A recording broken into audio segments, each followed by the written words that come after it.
ఇప్పుడు మా ఇల్లు, ఇప్పుడు నేను నివాసం ఉండే ఇల్లు చూడు, ఈశాన్యమూలలో మయ్య సమాధి పెట్టా. ఈశాన్యంలో ఏముంటుందో చూడు మా ఇంటికి. దక్షిణ సరిహద్దు డౌన్ చేసి రేకులు షెడ్ వేసి, ఉత్తరం సరిహద్దు మీద దైవజనులు వస్తే వాళ్ళకి, ఎవరన్నా ఇబ్బందికరమైన స్థితిలో వస్తే వాళ్ళకి సరిపోయినట్టు ఒక బిల్డింగ్ ఏర్పాటు చేశా.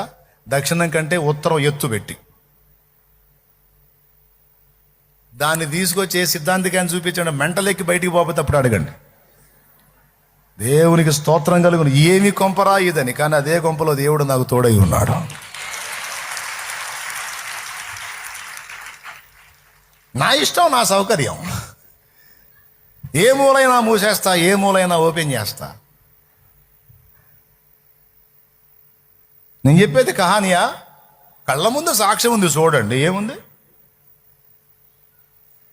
ఉత్తరపు సరిహద్దులో ఎత్తైంది గట్టి, దక్షిణాన పల్లం పెడతాడా ఎవరైనా? షాలేం రాజు పెట్టాడు, చూసుకో. ఓకే.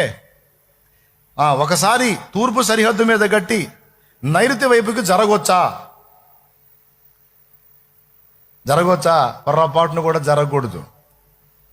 కానీ జరిగి చూపించా నేను. మళ్ళీ పక్కన ఇంకొకటి ఏర్పాటు చేశాం దైవజనుల కోసం. వాస్తు లేదు. 8 దిక్కులకు 8 మంది కాదు, అన్ని దిక్కులకు ఒక్కడే నా దేవుడు.